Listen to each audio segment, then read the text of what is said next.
नमस्कार। Sanskrit online classes में आप सभी का स्वागत है। पिछले क्लास में हमने कारक प्रकरण के अंतर्गत चतुर्थी विभक्ति को लेकर के हम चर्चा कर रहे थे।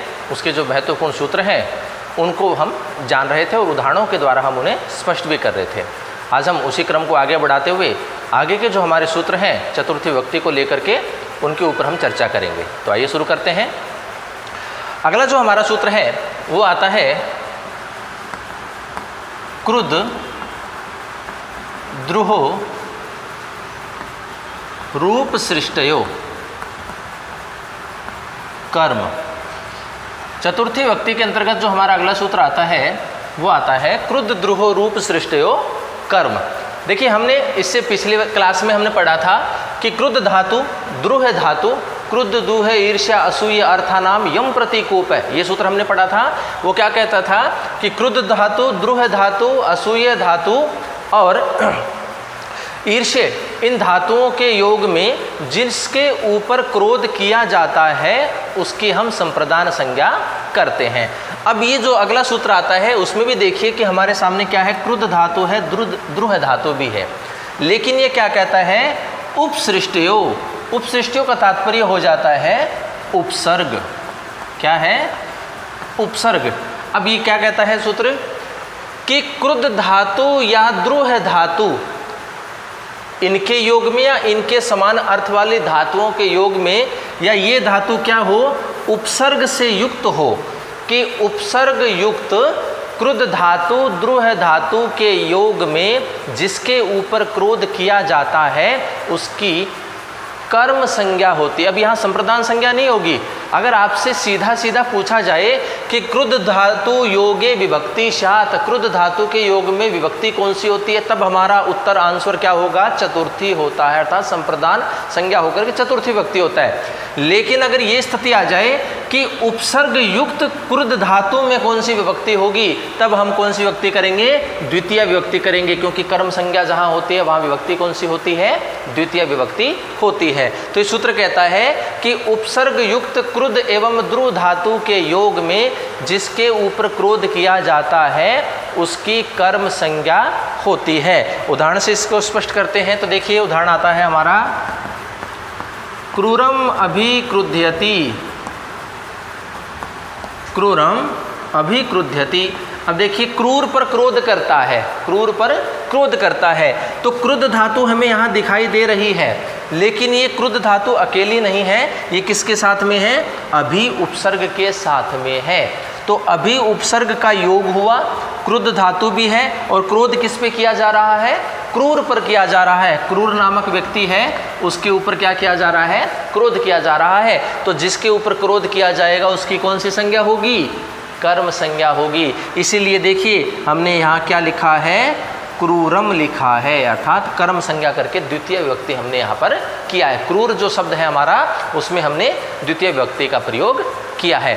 तो यहाँ इस सूत्र की सहायता से तो कर्म संज्ञा होगी, और कर्मणि द्वितीय सूत्र से इसमें क्या हो जाएगी, द्वितीय विभक्ति हो जाएगी। तो सूत्र है हमारा क्रुद्ध द्रुहो रूप सृष्टयो हो कर्म।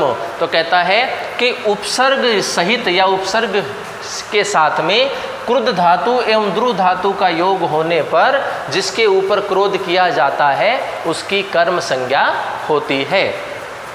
जैसे क्रूरम अभिक्रुध्यति, कि क्रुद्ध धातु भी है लेकिन किसके साथ है, अभि उपसर्ग के साथ में। तो उपसर्ग युक्त क्रुद्ध धातु का प्रयोग हुआ है, तो जिसके ऊपर क्रोध किया जाएगा उसकी हम क्या कर देंगे, कर्म संज्ञा करेंगे। केवल सीधा सीधा अगर क्रुद्ध धातु हो, द्रुह धातु हो, ईर्ष्य धातु हो, असूय धातु हो, तो इनके योग में तो संप्रदान संज्ञा होकर के चतुर्थी विभक्ति होती है। लेकिन यही क्रुद्ध और द्रुह धातु उपसर्ग से युक्त हो तब फिर क्या हो जाएगा, उसकी कर्म संज्ञा होगी, संप्रदान संज्ञा नहीं होती है। तो ये था हमारा सूत्र क्रुद्ध द्रुह रूप सृष्टयो हो कर्म। अगला सूत्र देखिए अब,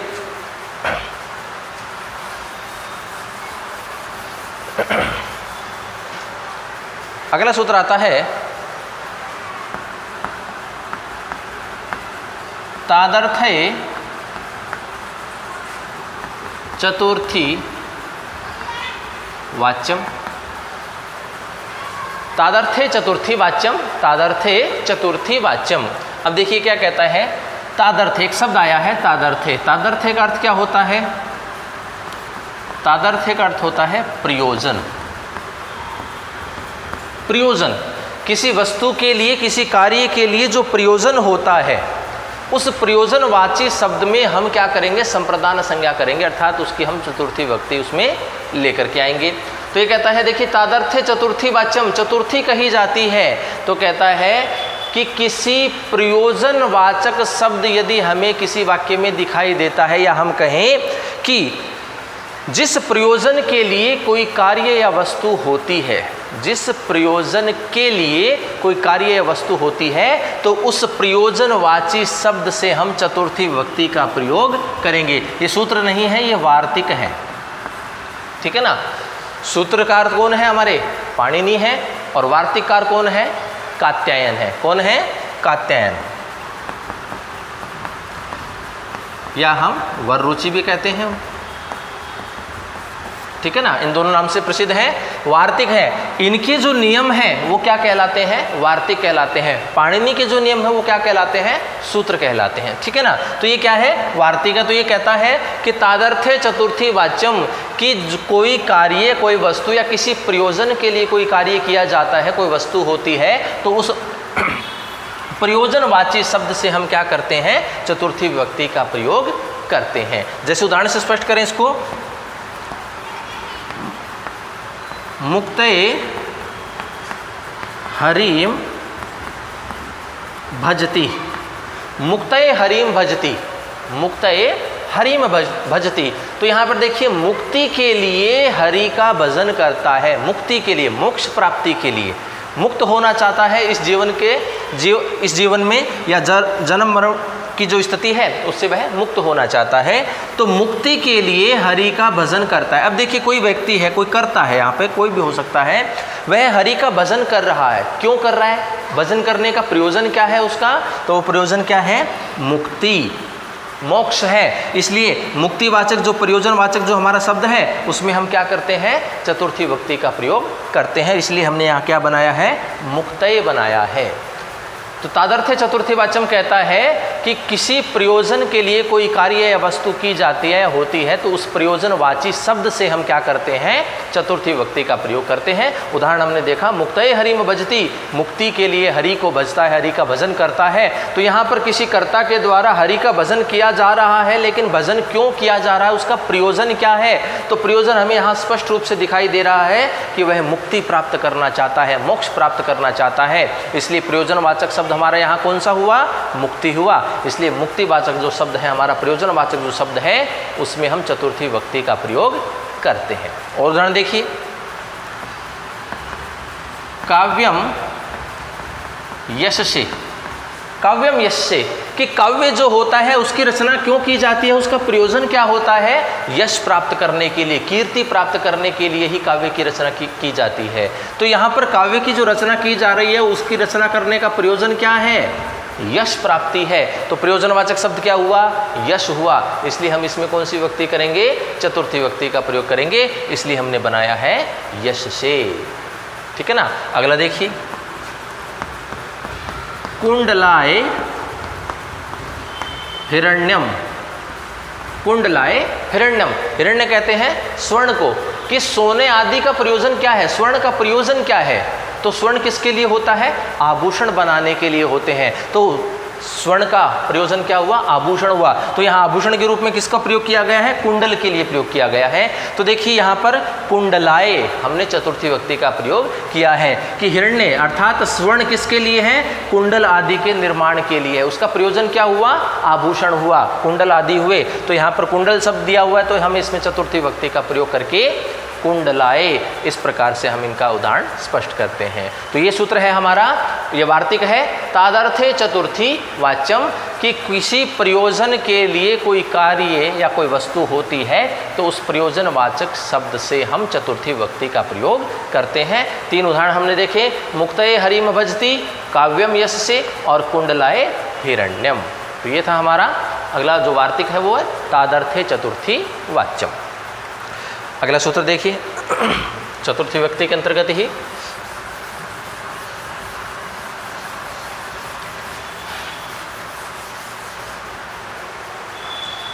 हित योग्य च, ये भी क्या है, एक वार्तिक है।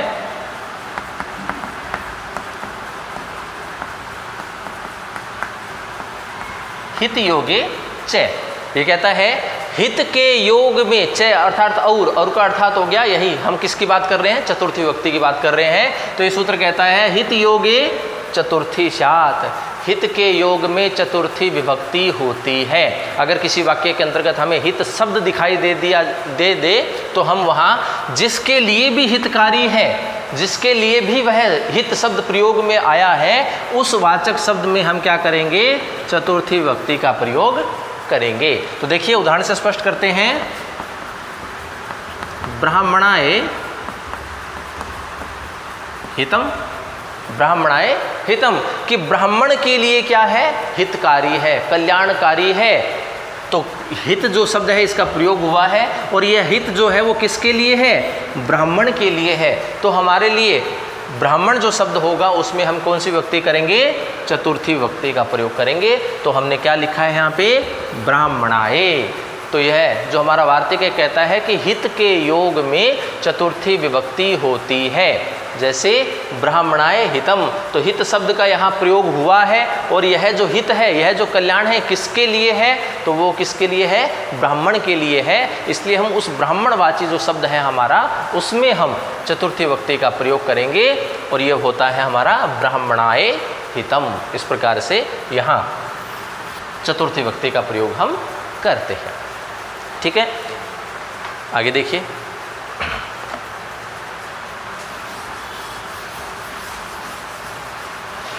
चतुर्थी विभक्ति का अगला जो सूत्र है वो महत्वपूर्ण है। तो देखिए अक्सर उससे प्रश्न पूछे जाते हैं। नमः स्वस्ति स्वाहा स्वधा अलम वषड योगाच। नमः स्वस्ति स्वाहा स्वधा अलम वषड योगाच। नमः स्वस्ति स्वाहा स्वधा अलम वषड योगाच। नमः स्वस्ति स्वाहा स्वधा अलम वषड योगाच। अब देखिए सूत्र क्या कहता है, ये कहता है कि नमः के योग में, स्वस्ति के योग में, स्वाहा के योग में, स्वधा के योग में, वषड के योग में और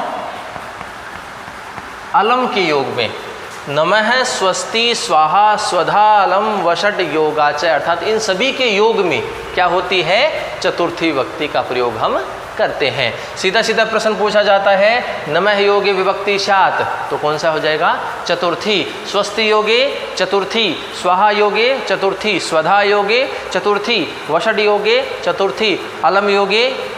अब यहाँ अलम की जो स्थिति है वो दो प्रकार से है कि अलम में तृतीय विभक्ति भी होती है और अलम में चतुर्थी विभक्ति भी होती है। कैसे होती है, किन परिस्थिति में होती है, अभी करेंगे हम। पहले इनकी बात कर लेते हैं कि नमः स्वस्ति स्वाहा स्वधा अलम वषड योगाच, तो इन सभी के योग में चतुर्थी विभक्ति का प्रयोग होता है। ये तो इसका सीधा सा अर्थ हुआ। उदाहरण से स्पष्ट करते हैं, देखिए। हर ये नमः, हर ये नमः। सूत्र कहता है कि नमः के योग में, तो वाक्य में हमें क्या दिखाई देगा, नमः शब्द दिखाई देगा। तो नमः जो अर्थात नमस्कार जो शब्द है वह किसके लिए प्रयुक्त हुआ है, उसमें हम चतुर्थी करेंगे। तो यहाँ किसको नमस्कार है, हर ये, हरि को नमस्कार है, उस ईश्वर को नमस्कार है।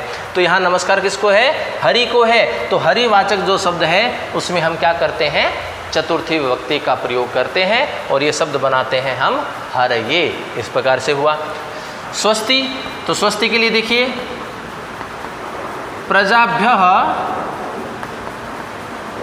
स्वस्ति, प्रजाभ्यः स्वस्ति, कि प्रजाओं का कल्याण हो। स्वस्ति का अर्थ क्या होता है, कल्याण होना। तो प्रजाभ्यः स्वस्ति, तो कल्याण किसका हो, स्वस्ति शब्द का प्रयोग हुआ है। अब कल्याण किसका हो, तो वो किसका हो, प्रजाओं का हो। तो प्रजाभ्यः, प्रजाओं बहुवचन में के रूप में है, तो प्रजाभ्यः बहुवचन के रूप में लिखा है हमने कि प्रजाभ्यः स्वस्ति, प्रजाओं का क्या हो, कल्याण हो। अगला देखिए, स्वाहा के लिए अग्नये स्वाहा। स्वाहा शब्द जो होता है वह अग्नि को हम हवि प्रदान करते हैं, उसका जो अन्न है, जो भोजन है, जो पदार्थ है, उसका जब हम उनको अर्पण करते हैं तब हम क्या करते हैं, अग्नये स्वाहा, स्वाहा शब्द का प्रयोग हम करते हैं। और स्वाहा के योग में कौन सी विभक्ति होगी, चतुर्थी। और ये जो स्वाहा होता है ये अग्नि के लिए ही प्रयुक्त होता है, ठीक है ना। जब हम अग्नि को कोई हवि प्रदान करते हैं, अन्न आदि अगर हम देते हैं, तब हम स्वाहा का शब्द प्रयोग करते हैं। तो स्वाहा के योग में कौन सी विभक्ति होती है, चतुर्थी। इसलिए अग्नि में हमने कौन सी विभक्ति की है, चतुर्थी विभक्ति का प्रयोग किया है। और ये अग्नये इस प्रकार से हमने बनाया है। अगला देखिए, स्वधा, पितृभ्यः स्वधा, पितरों के लिए अन्न आदि, पितरों के लिए अन्न आदि। जब हम पितरों का तर्पण करते हैं तब हम स्वाहा का प्रयोग नहीं करते, तब हम स्वधा का प्रयोग करते हैं, ठीक है ना। जिस प्रकार अग्नि के लिए कोई हम हवि प्रदान करते हैं, अन्न आदि प्रदान करते हैं, तब स्वाहा का प्रयोग करते हैं। जब हम पितरों को कोई अन्न आदि देते हैं तब हम स्वधा का प्रयोग करते हैं। और स्वधा के योग में विभक्ति कौन सी होती है, चतुर्थी होती है। और किसके लिए है, पितरों के लिए है। तो पितृ जो शब्द है तो उसके लिए देखिए हमने पितृभ्यः इस प्रकार से हमने ये शब्द बनाया है कि पितरों को अन्न आदि, ठीक है ना। अगला देखिए, वषट है। वषट जो शब्द होता है, जैसे इंद्राय वषट, वषट जो होता है वो इंद्र को जब हम अन्न आदि देते हैं, इंद्र के लिए जो हम भोजन आदि देते हैं, तब हम वषट का प्रयोग करते हैं, वषड का प्रयोग करते हैं। अग्नि के लिए स्वाहा, पितरों के लिए स्वधा और इंद्र के लिए वषट का प्रयोग करते हैं। तो इंद्र के लिए अन्न आदि, तो यहाँ इंद्र किसके लिए है, इंद्र के लिए है। तो देखिए हमने किसका प्रयोग किया, चतुर्थी का करके इंद्राय, इस प्रकार से हमने इसका प्रयोग किया है। अब बात करते हैं अलम की, कि अलम जो होता है, अलम योगे विभक्ति शात, तो हमारा जो उत्तर होगा, आंसर होगा, वो होगा तृतीया एवं चतुर्थी दोनों होती है। अलम के योग में कौन कौन सी विभक्ति होती है, तृतीया भी होती है और चतुर्थी भी होती है। अब देखिए जो यहाँ अलम के दो अर्थ हैं, एक होता है निषेध अर्थ और एक होता है समर्थ अर्थ। एक होगा निषेध अर्थ, एक होगा समर्थ अर्थ। निषेध अर्थ के अंतर्गत अलम शब्द का प्रयोग होता है, तब अब हम तृतीया विभक्ति का प्रयोग करेंगे। तो अलम के योग में हम कौन सी विभक्ति करेंगे, तृतीया विभक्ति का प्रयोग करेंगे जब निषेध अर्थ हमारे सामने हो।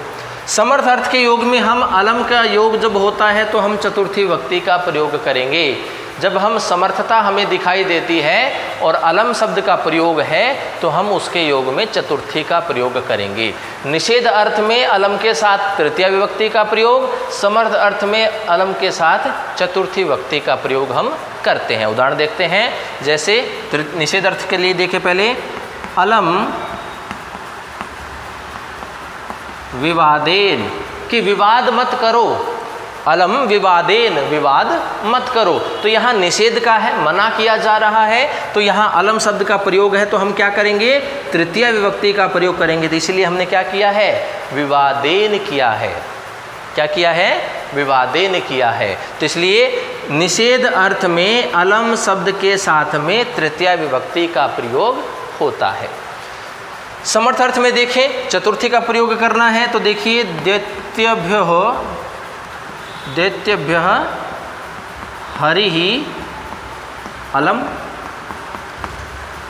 दैत्यभ्यः या दैत्यभ्यो हरि अलम। तो कहता है कि दैत्यों में हरि क्या है, समर्थ है, अधिक ताकतवर है, सामर्थ्यवान है। कि दैत्यों में हरि क्या है, समर्थ है। तो देखिए समर्थ अर्थ आ रहा है, अलम शब्द का प्रयोग है, तो यहाँ हरि जो है, जो करता है, वो किससे समर्थ है, दैत्यों से समर्थ है। तो यहाँ दैत्य शब्द जो होता है उसमें हम चतुर्थी विभक्ति का प्रयोग करेंगे। तो देखिए दैत्यभ्यः, इस प्रकार से हमने इसका प्रयोग किया है, दैत्यभ्यः। तो यहाँ अलम शब्द के योग में दो विभक्तियाँ होती हैं, तृतीया और चतुर्थी विभक्ति होती है। निषेध अर्थ होगा तो अलम के योग में तृतीया विभक्ति, समर्थ अर्थ होगा तो अलम के योग में चतुर्थी विभक्ति का प्रयोग होता है। उदाहरण हमने देखा अलम विवादेन और दैत्यभ्यः हरि अलम। तो यहाँ देखिए ये सूत्र है हमारा नमः स्वस्ति स्वाहा स्वधा अलम वषट योगा च, कि नमः के योग में, स्वस्ति के योग में, स्वाहा के योग में, स्वधा के योग में, अलम के योग में, वषट के योग में चतुर्थी विभक्ति का प्रयोग होता है। अलम के योग में 2 विभक्तियाँ होती हैं, तृतीय और चतुर्थी। तृतीय विभक्ति कहाँ होगी? जब निषेध अर्थ होगा, और चतुर्थी विभक्ति कहाँ होगी? जब समर्थ अर्थ होगा, और दोनों में किसका प्रयोग की मिलेगा? हमें अलम का प्रयोग मिलेगा। तो ये सूत्र था हमारा नमः स्वस्ति स्वाहा स्वधा अलम वषट योगा च। अब देखिए इसी में से एक बात आती है, अभी हमने पढ़ा कि नमः के योग में क्या होती है? चतुर्थी होती है। एक नियम आता है, यदि नमः शब्द जो है वो यदि क्रिया के साथ में प्रयोग में लाया जाए, क्रिया के साथ में क्या हो? उसका प्रयोग हो, नमः का, अकेला नमः नहीं हो, क्रिया के साथ में यदि नमः शब्द का प्रयोग किया जाता है तो उसके योग में कौन सी विभक्ति होगी? द्वितीया होगी। तब हम चतुर्थी नहीं करेंगे, क्योंकि अभी हमने पढ़ा है कि नमः के योग में विभक्ति चतुर्थी होती है, लेकिन यदि यही नमः किसी क्रिया के साथ में जुड़ जाता है तब हम उसके योग में द्वितीय विभक्ति का प्रयोग करते हैं, ना कि चतुर्थी विभक्ति का प्रयोग। जैसे नमस्करोति देवान, नमस्करोति देवान, कि देवताओं को नमस्कार है। यहाँ भी नमः शब्द का प्रयोग हुआ है, लेकिन यह जो नमः है ये किसके साथ में जुड़ा हुआ है? क्रिया के साथ में जुड़ा हुआ है। तो क्रिया के साथ में नमः शब्द का प्रयोग होने पर कि नमस्कार किसको किया जा रहा है? देवताओं को। तो हम यहाँ नमः के क्रिया के साथ जुड़ने के कारण द्वितीया विभक्ति का प्रयोग करेंगे, न कि चतुर्थी का। इसलिए हमने देखिए देवान, द्वितीय विभक्ति बहुवचन, देवताओं को बहुवचन का प्रयोग है, इसलिए देवान, इस प्रकार से शब्द का प्रयोग हमने किया है। तो दोनों में अंतर है कि सीधा सीधा पूछा जाए कि नमः के योग में विभक्ति कौन सी होती है, तब हमारा उत्तर होगा चतुर्थी विभक्ति, और यदि नमः का प्रयोग क्रिया के साथ में प्रयुक्त हो तब वहाँ कौन सी विभक्ति होगी? द्वितीय विभक्ति होगी।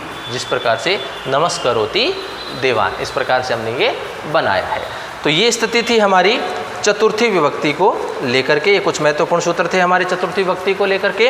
अब हम बात करेंगे जो हमारी पंचमी विभक्ति है।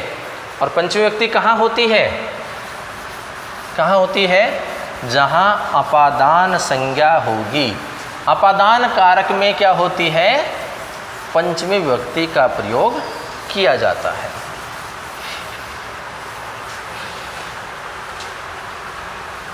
अलग होने की स्थिति दिखाई देती है, क्योंकि अपादान से अलग, इस प्रकार से हम बोलते हैं। तो देखिए अब बात कर रहे हैं हम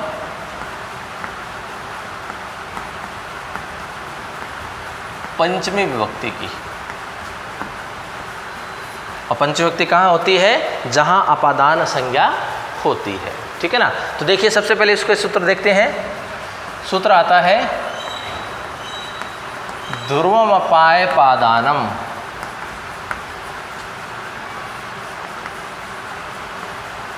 ध्रुवम पाए पादानम, ध्रुवम पाए पादानम।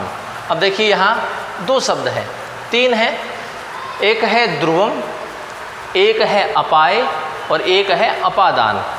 ठीक है ना? तो अपादान तो ये संज्ञा हो गई हमारी, अपादान संज्ञा होगी पहले, तभी तो उसमें पंचमी विभक्ति होगी। अब यहाँ 2 शब्द है, देखिए मूल रूप से कि ध्रुव और अपाय। अपाय जो शब्द होता है उसका क्या अर्थ होता है? अपाय का अर्थ होता है विश्लेष। क्या होता है? विश्लेष, या हम इसको कह सकते हैं अलग होना। क्या है? अलग होना। अपाय का अर्थ क्या हो गया? विश्लेष, अर्थात हम अर्थ करें तो उसका क्या होता है? अलग होना। ध्रुवम, ध्रुवम का क्या अर्थ होता है? ध्रुवम का अर्थ होता है अवधि रूप, या हम इसको समझ सकते हैं जो अपनी स्थिति में बना रहे, जो स्थिति में पहले था उसी स्थिति में वह निरंतर बना रहे, वही क्या कहलाता है? ध्रुव होता है, अर्थात अवधि रूप कहा जाता है कि जो अपनी स्थिति में बना रहे, जो जैसा था वैसा का वैसा बना रहे, उसमें किसी प्रकार का कोई परिवर्तन न रहे। स्थिर था तो वो स्थिर ही रहे, गतिशील था तो वो गतिशील ही रहे, अपनी स्थिति में बना रहना, ये क्या कहलाता है? अवधि रूप अर्थात ध्रुव होता है। तो देखिए इसका अर्थ क्या हुआ कि अलग होने की स्थिति में जो अवधि रूप होता है उसकी क्या होती है? अपादान संज्ञा होती है। अलग होने की स्थिति में जो अवधि रूप होता है अर्थात जो अपनी स्थिति में बना रहता है उसकी अपादान संज्ञा होती है। तो अलग होने की स्थिति हमें यहाँ हर सूत्र में दिखाई देगी, जहाँ एक पदार्थ दूसरे पदार्थ से अलग हो रहा है, विश्लेष हो रहा है, कहीं ना कहीं हमें वो दिखाई देगा। तो अलग होने की स्थिति में जो ध्रुव है अर्थात जो अवधि रूप है, जो अपनी स्थिति में बना हुआ है, उसकी ही क्या होती है? अपादान संज्ञा होती है। और इसके अगला सूत्र आता है अपादाने पंचमी। अपादाने पंचमी की अपादान कारक में क्या होती है? पंचमी विभक्ति होती है कि जिसकी अपादान संज्ञा हो गई उसकी क्या हो जाएगी? पंचमी विभक्ति का प्रयोग हम उसमें करेंगे। ठीक है, तो ये सूत्र देखिए, ये है अपादान संज्ञा करने वाला सूत्र है कि ध्रुवम अपाय अपादानम की अलग होने की स्थिति में, क्योंकि अपाय का अर्थ क्या होता है? विश्लेष, और ध्रुव का अर्थ क्या होता है? अवधि रूप। विश्लेष का अर्थ हम करें कि अलग होने की स्थिति, और अवधि रूप का हम करें अपनी स्थिति में बना रहना, जो जैसा था वैसा, स्थिर है तो स्थिर, गतिशील है तो गतिशील। तो ये कहता है अलग होने की स्थिति में जो अवधि रूप है अपनी स्थिति में बना रहता है उसकी क्या होगी? अपादान संज्ञा होगी। जो ध्रुव होता है, जो अपनी स्थिति में बना हुआ है, उसकी हम क्या करेंगे? अपादान संज्ञा करेंगे। और जिसकी भी अपादान संज्ञा होती है अपादाने पंचमी, इस सूत्र की सहायता से हम क्या कर देंगे? उसमें पंचमी विभक्ति का प्रयोग करेंगे। ठीक है ना, अपादान में क्या होती है? पंचमी विभक्ति होती है। जिसकी अपादान संज्ञा हो जाएगी उसमें हम पंचमी विभक्ति का प्रयोग करेंगे। उदाहरण से स्पष्ट करते हैं इसको। ग्रामाद आयाती। ग्रामाद आयाती कि गांव से आता है। ग्रामाद आयाती गांव से आता है। तो देखिए अर्थ हमने किया, गांव से आता है, कोई करता है वो किसी गांव से आ रहा है। मान लीजिए कि कोई गांव है और इसमें यहाँ कोई व्यक्ति है। इसका अर्थ हम कर रहे हैं कि गांव से आता है, तो कोई व्यक्ति यहाँ पर है, वो गांव से आता है, तो ये चल कर के कहाँ आ गया? यहाँ आ गया। अब उसकी स्थिति कहाँ है? यहाँ है। तो देखिए एक गांव था और एक व्यक्ति था, तो यहाँ पर विश्लेष की स्थिति दिखाई दे रही है, अलग होने की स्थिति दिखाई दे रही है कि पहले व्यक्ति यहाँ था, इस जगह था, अब वह कहाँ आ गया? यहाँ हो गया। तो यह व्यक्ति इस गांव से अलग हो गया। विश्लेष की स्थिति है, ये कहता भी है कि विश्लेष की स्थिति में अर्थात अलग होने की स्थिति में। फिर कहता है कि जो ध्रुव होता है, जो अवधि रूप होता है, जो अपनी स्थिति में बना रहता है, उसकी अपादान संज्ञा होगी। तो देखिए गांव जो है वो पहले भी यही था, अभी भी यही है, अपनी जगह बना हुआ है, स्थिर था, स्थिर ही बना हुआ है। तो ध्रुव कौन हुआ? ये गांव हुआ। हमारा जो ग्राम शब्द है, गांव जो है वो क्या हुआ? अवधि रूप हुआ, वो हमारा ध्रुव हुआ। तो इस सूत्र की सहायता से हम उसकी क्या करेंगे? अपादान संज्ञा करेंगे। तो गांव जो शब्द है उसकी हम अपादान संज्ञा करेंगे, और अपादाने पंचमी से हम उसमें क्या कर देंगे? पंचमी व्यक्ति करेंगे। तो पंचमी व्यक्ति करते ही ये शब्द क्या बन गया? देखिए ग्रामाद बन गया। ठीक है ना, तो गांव से आता है। तो यहाँ एक गांव है, एक व्यक्ति है, व्यक्ति जो है वो पहले यहाँ था, अब वो अलग होकर के यहाँ आ गया। तो वहाँ अपाय की स्थिति हमें दिखाई दे रही है, अलग होने की स्थिति हमें दिखाई दे रही है।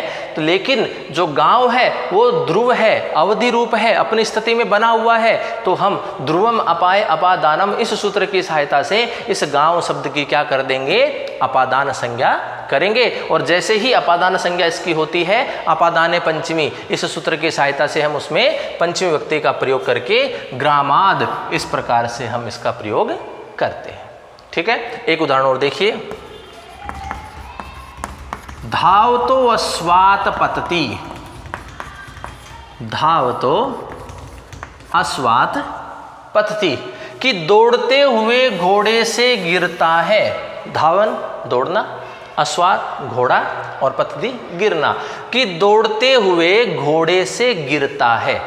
अर्थ हुआ स्पष्ट कि दौड़ते हुए घोड़े से गिरता है। तो देखिए स्थिति क्या है कि यहाँ पर मान लीजिए कोई घोड़ा है और इसके ऊपर कौन बैठा हुआ है, कोई सवार बैठा हुआ है, ठीक है। ये घोड़ा क्या कर रहा है, दौड़ रहा है। तो ये जो घोड़े की स्थिति है ये लगातार कैसी है, दौड़ने की है। ये लगातार क्या कर रहा है, दौड़ रहा है। यहाँ पर सवार बैठा हुआ है, यहाँ पर भी सवार बैठा हुआ है, लेकिन यहाँ से ये क्या है, नीचे गिर जाता है। तो यहाँ जाकर के देखिए, ये जो सवार था पहले यहाँ ऊपर बैठा हुआ था, अब ये क्या हो गया, नीचे गिर गया, अलग हो गया। तो अलग होने की स्थिति हमारे यहाँ स्पष्ट हो रही है कि दौड़ते हुए घोड़े से गिरता है, तो वह जो सवार था वह गिर गया। तो गिर गया तो यहाँ अलग होने की स्थिति हमें दिखाई दे रही है, लेकिन घोड़ा जो है वो निरंतर ही क्या कर रहा है, दौड़ रहा है। वह अपनी स्थिति में बना हुआ है, वह ध्रुव है, वह अवधि रूप है कि घोड़ा अभी भी क्या कर रहा है, दौड़ रहा है। तो यहाँ ध्रुव कौन हुआ, अवधि रूप कौन हुआ, हमारा घोड़ा हुआ। तो घोड़े शब्द के लिए किसका प्रयोग करते हैं, अश्व होता है। तो उसमें हम क्या करेंगे, पंचमी विभक्ति का प्रयोग करते हैं। तो देखिए अश्वात इस प्रकार से कर रहे हैं। धावन जो शब्द है ये इसका विशेषण है। घोड़ा कैसा है, क्या कर रहा है, दौड़ रहा है। तो हम जो हमारा कर्ता होता है, जो विभक्ति होती है, वही तो हम उसमें क्या करते हैं, विशेषण में वही विभक्ति का प्रयोग करते हैं, उसी वचन के रूप में करते हैं।